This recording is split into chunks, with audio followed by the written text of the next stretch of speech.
కొంతమంది ప్రస్తుతం మన మధ్య లేకపోయినా కాలం వారిని గుర్తు చేస్తూనే ఉంటుంది. వారు సాధించిన విజయాల ద్వారా మనకి స్ఫూర్తినిస్తూనే ఉంటుంది. అలా కాలం కూడా మర్చిపోలేని వ్యక్తులు చాలా తక్కువలో ఉంటారు. అలాంటి ఒకరి గురించే ఈ వీడియో. కుంఫు, కరాటీ వంటి విద్యను నేర్చుకునే వారికి ఆరాధ్య దైవం. అతడెవరో మీకు ఇప్పటికే గుర్తొచ్చి ఉండాలి. అతడే మెరుపు వీరుడు బ్రూస్లీ. 5.6 అంగుళాల ఎత్తు, 58 కేజీల బరువు ఉండే ఈ మెరుపు వీరుడు చెప్పిన మాట మనకి తరతరాలుగా స్ఫూర్తినిస్తూనే ఉంది. నాకు 1000 కిక్స్ తెలిసిన వాడంటే భయం లేదు, కానీ ఒకే కిక్ను 1000 సార్లు ప్రాక్టీస్ చేసిన వాడంటే భయం. ఆయన చెప్పిన గొప్ప మాటలలో ఇది ఒకటి. ఫైటర్ అనగానే మనకు బ్రూస్లీ ఖచ్చితంగా గుర్తొస్తాడు. అంతలా మార్షల్ ఆర్ట్స్ మీద ఆయన ప్రభావం ఉంటుంది. అప్పట్లో బ్రూస్లీని ఎదిరించేవాడే లేడంటే అర్థం చేసుకోండి ఆయన డెడికేషన్ అండ్ పవర్ ఎలాంటిదో. అసలు ఆయన ఎలా ఫైటర్గా మారాడు, ఇంతటి చిన్న కుర్రాడు ప్రపంచమంతా ఎలా అభిమానులను సంపాదించుకోగలిగాడు, కరాటీ యోధుడుగా ఇంకా హీరోగా ఎలా ఆయన ప్రయాణం సాగింది, ఇంతటి వీరుడు కేవలం 32 సంవత్సరాలకే ఎలా చనిపోయాడు. ఇలా బ్రూస్లీ గురించి ఎన్నో ఆసక్తికరమైన విషయాలు ఈ వీడియోలో తెలుసుకుందాం. గాయస్, మేము అందించే నాలెడ్జ్ మీకు వర్త్ అనిపిస్తే తెలుగు విద్యాలయం ఛానల్ని సబ్స్క్రైబ్ చేసి నోటిఫికేషన్ ఆన్లో పెట్టుకోండి. 1940 నవంబర్ 27వ తేదీన శాన్ ఫ్రాన్సిస్కోలో బ్రూస్లీ పుట్టాడు. బ్రూస్లీ పుట్టిన కొంతకాలానికి కుటుంబం అంతా హాంకాంగ్ వచ్చారు. బ్రూస్లీ తండ్రి సినిమాలలో నటించేవాడు. అప్పుడప్పుడు బ్రూస్లీని కూడా తనతో వెంటబెట్టుకొని షూటింగ్స్ తీసుకొని పోయేవాడు. అలా చిన్న వయసులోనే బ్రూస్లీకి సినిమాలలో నటించే అవకాశాలు వచ్చాయి. బ్రూస్లీ నటనతో పాటు డ్యాన్స్ కూడా నేర్చుకున్నాడు. అప్పట్లో హాంకాంగ్లో మాఫియా ఎక్కువగా ఉండేది. ఈ మాఫియా గ్యాంగ్సే హాంకాంగ్ అంతటిని పాలించేవారు. బ్రతకడం చాలా కష్టంగా ఉండేది. సరే, బ్రూస్లీకి జరిగిన ఒక సంఘటన తెలుసుకుందాం. అప్పుడు బ్రూస్లీకి 14 సంవత్సరాలు. స్కూల్ నుండి ఇంటికి వస్తుండగా దారిలో ఒక గ్యాంగ్ బ్రూస్లీతో గొడవపడి బాగా కొట్టారు. ఈ సంఘటనే బ్రూస్లీ మార్షల్ ఆర్ట్స్ నేర్చుకోవడానికి పునాది. ఇతరుల నుండి తనను తాను కాపాడుకోవడానికి బ్రూస్లీ మార్షల్ ఆర్ట్స్ నేర్చుకోవాలని అనుకున్నాడు. అప్పట్లో కుంఫులోని మాస్టర్ ఇంకా ఎవరు ఎదిరించలేని ఇప్ మ్యాన్ అనే గురువు దగ్గర బ్రూస్లీ కుంఫు నేర్చుకున్నాడు. అలా ఉండగా మళ్ళీ ఆ గ్యాంగ్ బ్రూస్లీని అటాక్ చేశారు. కానీ ఈసారి బ్రూస్లీ వాళ్ళని పరిగెత్తించి మరీ ఒకటి పళ్ళు ఊడిపోయేలా, ఇంకొకటి చెయ్యి విరిగిపోయేలా చావకొట్టాడు. దీంతో ఇంకోసారి బ్రూస్లీ గొడవలు చేస్తే జైలులో వేస్తామని బ్రూస్లీ తండ్రిని పోలీసులు హెచ్చరించారు. ఇక ఈ గొడవలు గ్యాంగ్స్కి దూరంగా ఉంచాలని 18 ఏళ్ల వయసులో బ్రూస్లీని తన తల్లిదండ్రులు కాలిఫోర్నియాలోని తన స్నేహితుల ఇంటికి పంపించేశారు. అలా మళ్ళీ బ్రూస్లీ తను పుట్టిన ఊరికి వచ్చాడు. మొదట హోటల్లో వెయిటర్గా పనిలో చేరాడు. కొంతకాలానికి యూనివర్సిటీ ఆఫ్ వాషింగ్టన్లో అక్కడ చదువుతో పాటు మార్షల్ ఆర్ట్స్ కూడా ప్రాక్టీస్ చేసేవాడు. దానివల్ల కాలేజీలో బ్రూస్లీకి క్రేజ్ బాగా పెరిగిపోయింది. చాలామంది బ్రూస్లీ దగ్గర కరాటీ నేర్చుకోవాలని ఎగబడేవారు. అలా 1963లో బ్రూస్లీ చదువుకుంటూనే జూన్ ఫ్యాన్ గుంఫు అనే మార్షల్ ఆర్ట్స్ ఇన్స్టిట్యూట్ని ప్రారంభించాడు. కొంతకాలం తర్వాత 1964లో తన కాలేజీ స్నేహితురాలైనటువంటి లిండా ఎమ్రీ అనే అమ్మాయిని ప్రేమించి పెళ్లి చేసుకున్నాడు. ఇక కొన్ని రోజులకే బ్రూస్లీ ఇంకో ఇన్స్టిట్యూట్ని కూడా ప్రారంభించాడు. అయితే బ్రూస్లీ ఇంత వేగంగా ఎదగడాన్ని తట్టుకోలేని కొంతమంది ఏషియన్ మార్షల్ ఆర్ట్స్ మాస్టర్స్ చైనాకు సొంతమైన మార్షల్ ఆర్ట్స్ రహస్యాలను ఇతర దేశాలకు నేర్పుతున్నాడని బ్రూస్లీకి తరచూ బెదిరింపులు ఇచ్చేవారు. చంపేస్తామని భయపెట్టేవారు. కానీ బ్రూస్లీ ఏమాత్రం భయపడలేదు. ఇంకా తన ప్రతిభను పెంచుకుంటూ తనకు ఉన్న అనుభవంతో కరాటీ, కుంఫు ఇంకా బాక్సింగ్ ఈ 3 విద్యలను కలిపి జీట్ కూన్ డూ అనే ఒక కొత్త మార్షల్ ఆర్ట్స్ని కనిపెట్టాడు. సరే, ఒకసారి ఎడ్ పార్కర్ కరాటీ ఛాంపియన్షిప్ పోటీలు జరిగాయి. అయితే అందులో బ్రూస్లీ చేసిన 1 ఇంచ్ పంచ్ అప్పట్లో ఒక సంచలనం. దానితో బ్రూస్లీకి ఎంతోమంది అభిమానులు అయిపోయారు. సరే, బ్రూస్లీ చేసే పనులు చూస్తే సూపర్ పవర్స్ ఉన్నాయేమో అనిపిస్తుంది. ఇక్కడ మీరు చూస్తున్న పొజిషన్ పేరు డ్రాగన్ ఫ్లాగ్ అంటారు. సాధారణ మనుషులు కేవలం కొన్ని క్షణాలు లేదా నిమిషం మాత్రమే ఉండగలరు. కానీ బ్రూస్లీ ఈ డ్రాగన్ ఫ్లాగ్లో అరగంట సేపు ఉండగలడు. అలాగే బ్రూస్లీ ఒక అంగుళం నుండి పంచిస్తే ఎదుటి మనిషి 5 నుండి 6 మీటర్ల దూరంలో పడేవారు. ఇంకా చాప్ స్టిక్స్తో గాలిలో విసిన బియ్యపు గింజలను కూడా పట్టుకోగలిగేవాడు.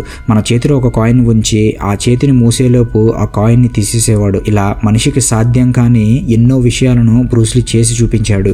1965లో బ్రూస్లీ తండ్రి అయ్యాడు. తనకి ఒక కొడుకు పుట్టాడు. పేరు బ్రాండన్ బ్రూస్లీ. కొడుకు పుట్టిన వారం రోజుల్లోనే బ్రూస్లీ తండ్రి మరణించాడు. అలా గడుస్తూ ఉండగా కొంతకాలానికి బ్రూస్లీకి ది గ్రీన్ హార్నెట్, బ్యాట్మెన్ వంటి షో సిరీస్లో యాక్ట్ చేసే అవకాశం వచ్చింది. ఈ షోస్ తర్వాత బ్రూస్లీ బాగా బిజీ అయిపోయాడు.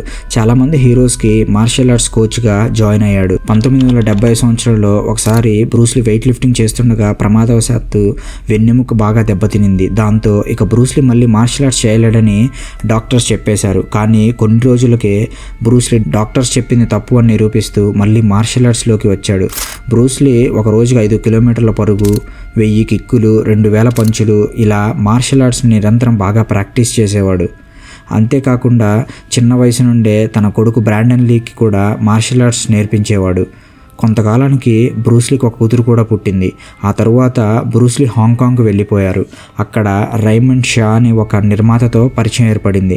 అతనితో కలిసి ది బిగ్ బాస్ అనే సినిమా తీశారు. అయితే ఈ సినిమా ఆసియాలోని అన్ని బాక్స్ ఆఫీసులను షేక్ చేసేసింది, రికార్డ్స్ని కొల్లగొట్టింది. గమ్మత్తైన విషయం ఏంటంటే సినిమాలో బ్రూస్లీ ఫైట్స్ కెమెరా కూడా చిక్కరంత వేగంగా ఉండేవట. వాటిని చూపించడానికి స్లో చేసి ప్లే చేసేవారట. అంటే బ్రూస్లీ స్పీడ్ ఎలాంటిదో అర్థం చేసుకోండి. The big boss cinema hit అవ్వడంతో బ్రూస్లీ ఇంటర్నేషనల్ స్టార్గా మారాడు. కానీ వచ్చిన స్టార్డంతో సరిపెట్టుకోకుండా ఇంకా ఎక్కువగా కష్టపడ్డాడు. తర్వాత తీసిన ఫిస్ట్ ఆఫ్ ఫ్యూరీ అనే సినిమాలో మొదటిసారిగా అంతకుముందు ఏ సినిమాలలో చూడని నాన్చాక్స్ అనే కొత్త వెపన్ని బ్రూస్లీ పరిచయం చేశాడు. ఈ సినిమా కూడా మంచి విజయాన్ని అందుకుంది. ప్రపంచంలోనే అగ్ర యాక్షన్ ఫిల్మ్ స్టార్గా ఎదిగాడు.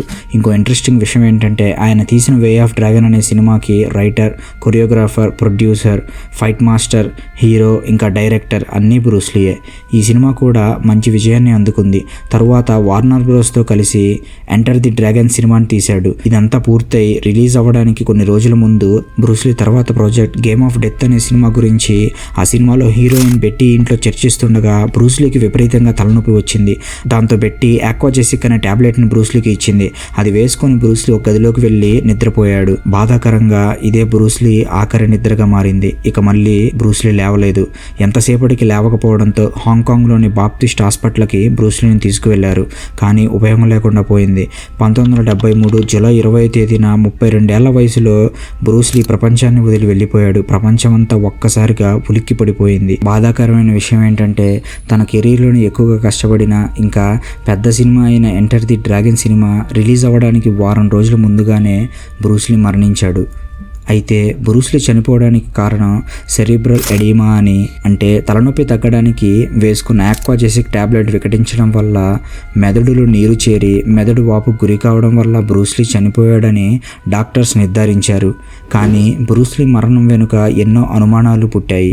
బ్రూస్లీ అంటే పడని హాంకాంగ్ గ్యాంగ్స్ కానీ, చైనా మార్షల్ ఆర్ట్స్ అందరికీ నేర్పిస్తున్నాడని ఆసియా మాస్టర్స్ కానీ, లేదా సినీ పరిశ్రమలోనే ఎవరైనా చంపించి ఉంటారని ఇలా ఎన్నో అనుమానాలు పుట్టాయి.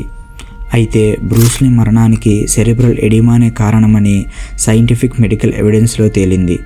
బ్రూస్లీ అంత్యక్రియలకు వేలాది మంది జనం వచ్చారు. హాంకాంగ్ రోడ్స్ అన్నీ జనాలతో నిండిపోయాయి.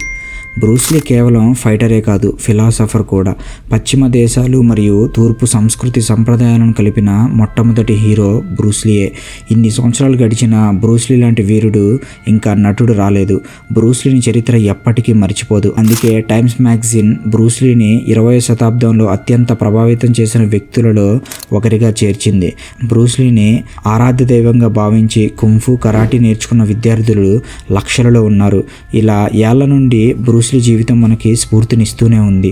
ప్రాక్టీస్ మేక్స్ మ్యాన్ పర్ఫెక్ట్ అనడానికి బ్రూస్లీయే నిలువెత్తు నిదర్శనం.